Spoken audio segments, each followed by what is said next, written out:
Bismillahirrahmanirrahim. Assalamualaikum warahmatullahi wabarakatuh. Alhamdulillah. Alhamdulillahirabbil alamin wassalatu wassalamu ala asrofil anbiya'i wal mursalin wa ala alihi wa sahbihi ajmain, amma ba'du. Bapak-bapak dan ibu-ibu yang dirahmati Allah Subhanahu wa taala, alhamdulillah kita hari ini sudah menyelesaikan sholat subuh, ya. Kata Rasulullah SAW, man sholal bardain dakhalal jannah. Barang siapa yang menunaikan sholat bardain. Sholat bardain itu sholat subuh dan asar. Para ulama menjelaskan begitu. Maka dakhalal jannah, dia akan masuk surga. Mudah-mudahan kita tergolong pada golongan tersebut, golongan yang dijanjikan Allah untuk masuk surga. Salat subuh dengan segala keutamaannya, apalagi di bulan Ramadan ini, yang mana ini kita sudah masuk pada hampir pertengahan, ya. Sudah pertengahan, sudah hari ke-14 nih. Nggak terasa, ya. Semakin lama itu harus semakin digas, semakin gaspol ini, ya. Dan kita harus tetap ingat bahwa boleh jadi Ramadan tahun depan kita tidak menangi lagi. Kalau tinggal setengah bulan kita masih sia-siakan, iman-iman sekali. Bapak dan Ibu sekalian, pada pagi hari ini saya ingin menyampaikan sebuah hadis, ya, dari Ali bin Abi Thalib radhiyallahu an, dari Nabi SAW. Beliau bersabda, barang siapa yang mengaku ayah kepada selain ayahnya atau bersandar kepada yang bukan walinya, maka laknat Allah, juga para malaikat dan semua manusia menimpa mereka. Dan pada hari kiamat Allah tidak akan menerima dari mereka baik yang fardu maupun yang sunnah. Hadis riwayat Muslim. Jadi pokok kajian kita pada pagi hari ini adalah tentang seorang yang mengaku ayah yang bukan ayahnya, ya, dan masalah anak angkat. Mungkin ini jarang kita bahas kuliah subuh atau kultum tarawih, biasanya ya ini kita jarang, ya, hal-hal seperti ini, tapi ini penting. Banyak di sekitar kita ini orang yang mengaku orang lain, ayah orang lain itu sebagai ayahnya. Kayak Bapak Inyong itu, ya, ada gitu, nggih. Atau kasus-kasus yang terjadi pada anak angkat, di mana dulu Rasulullah SAW itu juga pernah punya anak angkat. Sebelum beliau diangkat menjadi nabi, ya, beliau mengangkat Zaid bin Haritsah, ya, Zaid bin Haritsah. Sampai-sampai Zaid ini dianggap seperti anak sendiri, sehingga nama Zaid bin Muhammad, bukan Zaid bin Haritsah. Mungkin di sekitar masyarakat kita ada kayak gitu, ngangkat anak, ya, kemudian diberi nama, ya, dengan nama dia, bin dia. Nanti sampai menikah, yang menikahkan dia, ya. Mungkin di masyarakat begitu. Jadi dalam kasus-kasus adopsi itu bisa terjadi seperti itu, ya. Allah Ta'ala berfirman di dalam surat Al-Ahzab, ya, surat 33 ayat 4 sampai ayat 5. Allah sekali-kali tidak menjadikan bagi seorang dua buah hati di dalam rongganya, dan dia tidak menjadikan istri-istrimu yang kamu zihar, ya, sebagai ibumu, dan dia tidak menjadikan anak-anak angkatmu sebagai anak kandungmu. Yang demikian itu hanyalah perkataanmu di mulutmu saja, dan Allah mengatakan yang sebenarnya, dan dia menunjukkan pada jalan yang benar. Panggillah mereka anak-anak angkat itu dengan memakai nama ayah-ayah mereka. Itulah yang lebih adil pada sisi Allah. Dan jika kamu tidak tahu ayah-ayah mereka, maka panggillah mereka sebagai saudara-saudaramu seagama dan pembantu-pembantumu. Dan tidak ada dosa atasmu terhadap apa yang kamu khilaf padanya, tapi yang ada dosanya apa yang disengaja oleh hatimu. Dan adalah Allah Maha Pengampun lagi Maha Penyayang. Ada nggak di sini kasus seperti ini, Pak? Kasus anak angkat, ya, kasus anak yang mengakui orang tua yang bukan orang tua kandungnya, atau orang tua sendiri yang mungkin sudah mengadopsi anak atau menganggap seorang anak, kemudian dia ini anakku ini, sampai-sampai ada, ya, di dalam masyarakat itu anak angkat itu dibuatkan akte atas nama binnya itu dia, gitu. Jadi meskipun dia bukan anak kandung dia, tapi dibuatkan akte atas anak kandung dia, namanya binnya dia. Jadi ini anak saya, ya. Mungkin di sini tidak ada, ya, tapi di tempat lain ada. Jangan sampai kemudian kita mendapati hal seperti itu, nanti tidak tahu bagaimana yang harus dilakukan, ya. Atau ada kasus seorang anak, ya, benci sama orang tuanya, benci sama ayahnya. Kan banyak ini di masyarakat. Kalau bapaknya sungite pol, yuk ngaku bapaknya wong liya sebagai ayahnya. Biasanya karena krisis idola, ya. Kemudian tidak mengidolakan bapaknya sendiri, tapi mengidolakan bapaknya orang lain. Itu bapakku itu kok, bukan ini, ya. Iki mengekei nafkah tok, mengekei maam tok. Dia bapak saya yang membimbing saya. Ada seperti itu terjadi. Sampai Rasulullah mengatakan, janganlah kalian membenci ayah-ayah kalian. Maka siapa yang membenci ayahnya, maka dia telah kafir. Ya, ini kaitannya juga dengan birrul walidain. Jangan sampai kita ada benci terhadap ayah kita, ya, apalagi pada ibu, ya. Sampai Rasulullah ketika ditanya oleh seorang sahabat, siapa yang aku pantas berbuat baik, ya, maka kata Rasulullah, ummuka, dan begitu Rasulullah 3 kali menjawab pertanyaan sahabat. Sampai baru yang keempat Rasulullah mengatakan bapakmu, ya. Jadi 3 dibanding 1, ya. Sehingga di dalam masyarakat sering mungkin terjadi, ya. Kan boleh bapak itu mengawini wanita sampai 4, ya. Kemudian anak kandungnya tidak suka, ya. Kemudian tidak mengakui itu bukan ayah saya karena cintanya pada ibunya, ya. Kemudian dia mengakui orang tua atau ayah orang lain sebagai ayahnya, mengidolakan, oh ini kalau sama ibunya ini sangat setia dan sebagainya, sehingga itulah bapak saya itu. Jadi kasus seperti itu terjadi, sehingga Rasulullah SAW mengatakan, barang siapa yang mengakui ayah selain ayahnya, sedangkan dia tahu bahwa dia bukan ayahnya, maka surga diharamkan baginya. Jadi berhati-hati nggih. Kasus-kasus ini mungkin bisa terjadi. Ya. Allah Subhanahu wa taala berfirman di dalam surat Al-Ahzab ayat 4. Kata Allah Subhanahu wa taala, dan Allah tidak menjadikan anak-anak angkatmu sebagai anak kandungmu. Yang demikian itu hanyalah perkataanmu di mulut saja, dan Allah mengatakan yang sebenarnya, dan Dia menunjukkan jalan yang benar.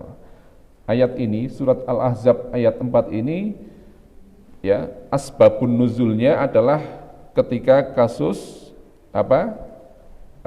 Zaid bin Haritsah yang, ya, ketika Rasulullah belum diangkat sebagai nabi, dia diangkat sebagai anak, ya, diadopsi oleh Rasulullah, ya. Kemudian sampai disebut sebagai Zaid bin Muhammad, ya, bukan Zaid bin Haritsah. Ya. Maka kemudian dengan turunnya ayat ini, maka kemudian dikembalikan, bukan lagi Zaid bin Muhammad tapi Zaid bin Haritsah. Ya. Sebagaimana firman Allah Subhanahu wa taala di dalam surat Al-Ahzab ayat 40. Ya, maka Muhammadun aba ahadim mir rijalikum walakin rasulullahi wa khataman nabiyyin wa kana Allahu bikulli syai'in alima.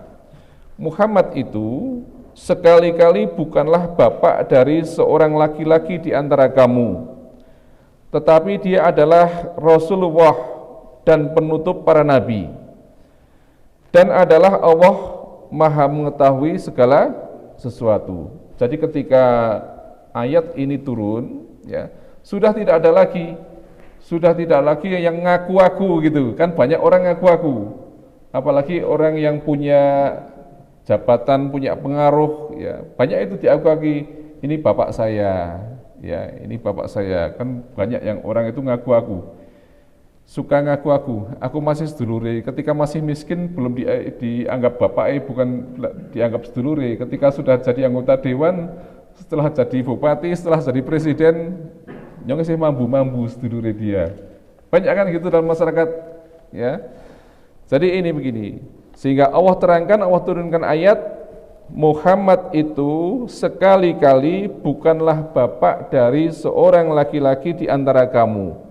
Setelah ini tidak ada lagi seorang yang kemudian mengakui bahwa ini Muhammad itu bapak saya, ya. Bahkan Zaid yang diasuh atau Anas bin Malik yang selalu berada di sisi Rasulullah sejak kecil, ya, tetap Anas bin Malik, bukan Anas bin Rasulullah, ya. Sehingga hal-hal yang dikhawatirkan ini tidak terjadi pada Rasulullah, ya. Jadi ada beberapa hukum, ya, ketika itu kita di masa jahiliyah seperti itu, ya, boleh seorang atau terjadi seorang yang mengaku ayah kepada ayahnya orang lain, ya, maka kemudian setelah timbul ayat ini kita menjadi tahu hukum-hukumnya, ya. Jadi yang pertama adalah larangan menisbatkan anak kandung, larangan menisbatkan anak angkat kepada selain ayah kandungnya. Oke.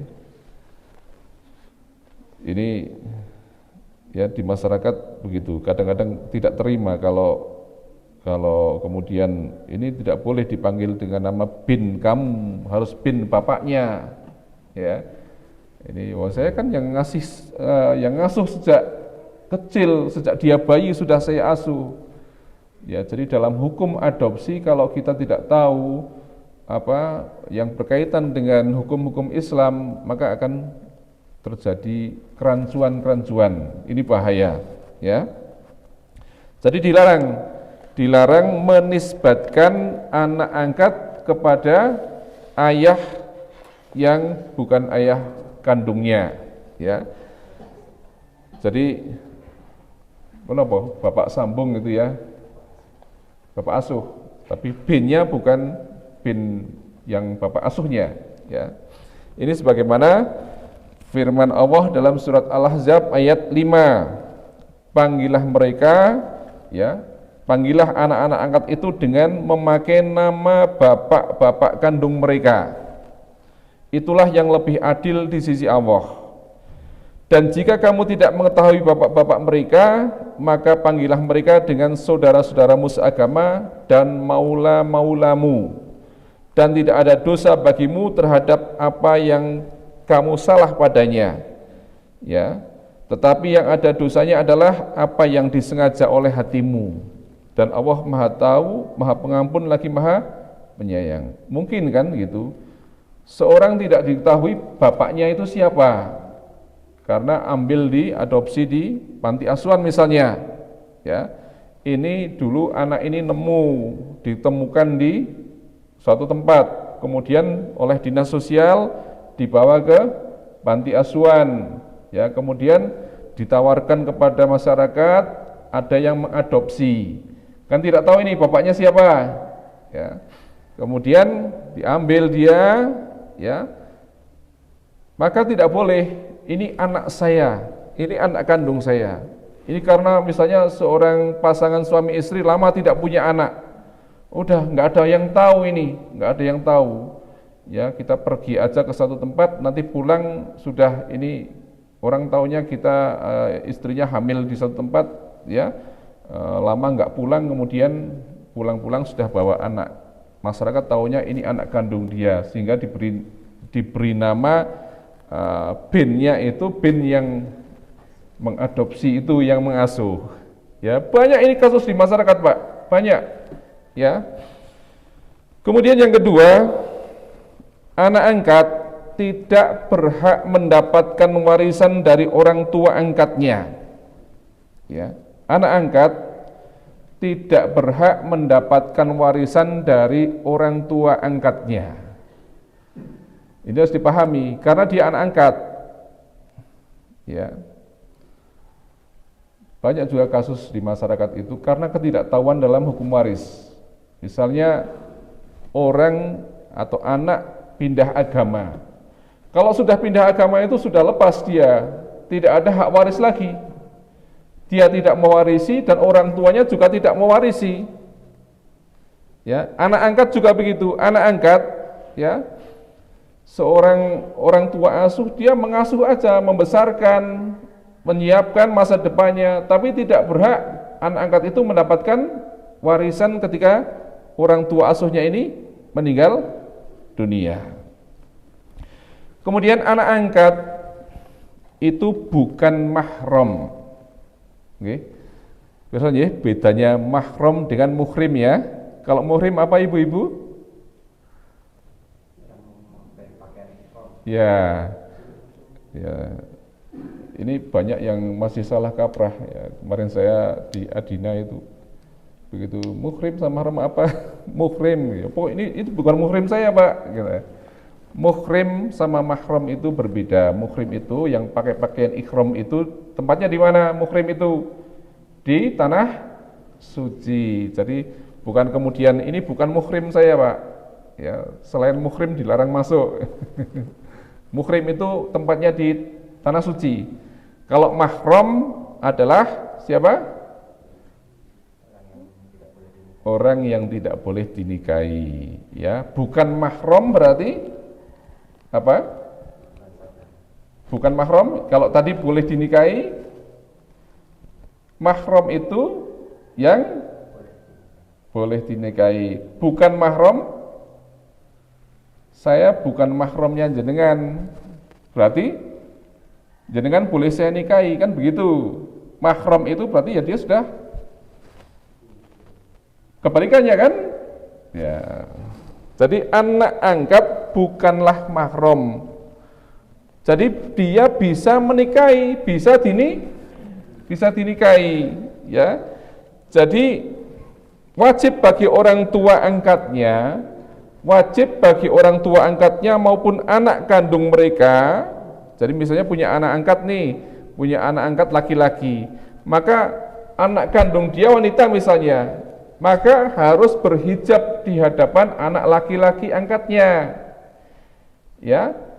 Istri atau ibu angkatnya juga harus berhijab di hadapan anak angkatnya, karena dia bukan mahram, gitu nggih. Jadi bukan kemudian bebas ini semua anak saya kok, ini tidak boleh begitu. Ada hukum itu yang mengikat, ini bukan mahram, ya. Jadi meskipun diasuh sejak kecil tapi bukan mahram, ya. Nah, sekarang apa boleh kalau misalnya kemudian dijadikan mahram, bisa enggak? Bisa, ya. Jadi anak angkat itu bisa jadi mahram dengan cara apa? Ya. Yang pertama, ambillah anak angkat dari pihak yang masih ada hubungan keluarga dengan istri atau suami. Ya, ini caranya begitu. Ini bisa menjadi mahram, enggak apa-apa, enggak berhijab, enggak apa-apa. Ini karena ini riskan sekali kalau kita tidak paham.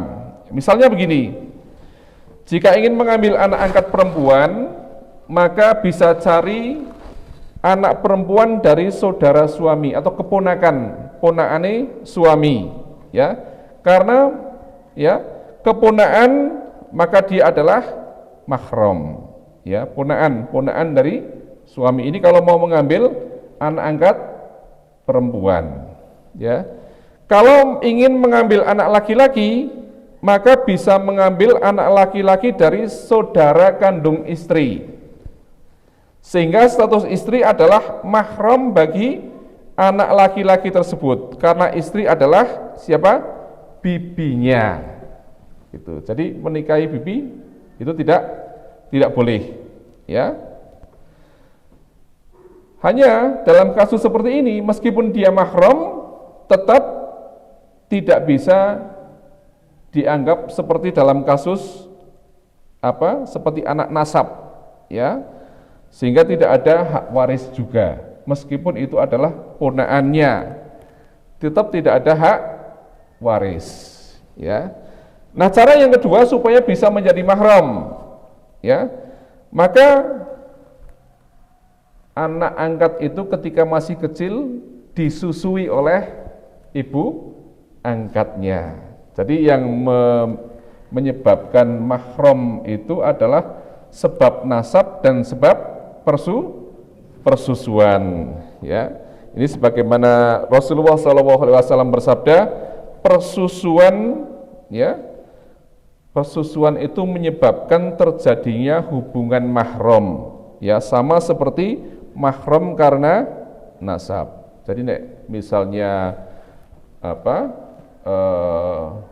mengadopsi anak laki-laki, misalnya sebuah keluarga, maka istri atau ibu angkatnya itu harus menyusui, ya.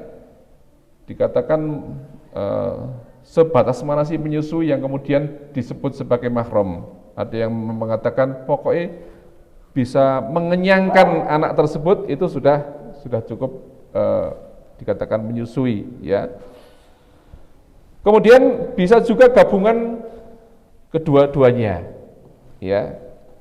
Jadi ada hubungan mahram karena berstatus paman, ya.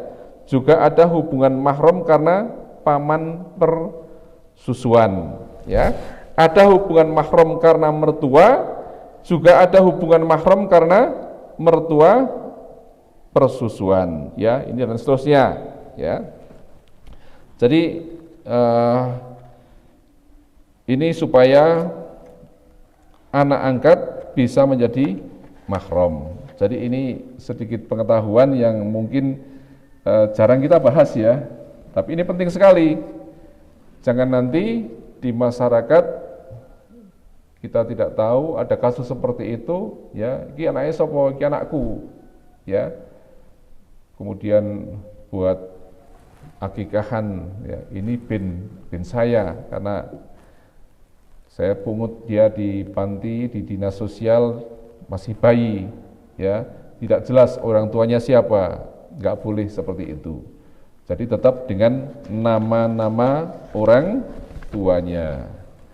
Nggih ngaten, mugi-mugi ingkang sekedhik menika dadosaken manfaat tumrap kula piyambak kagem tambahan ilmu lan dumateng panjenengan sedaya supaya kita ini terhadap hukum-hukum Islam ini menjadi lebih paham. Wallahu a'lam bishawab. Subhanakallahumma wa bihamdika asyhadu an la ilaha illa anta astaghfiruka wa atubu ilaik. Wassalamualaikum warahmatullahi wabarakatuh.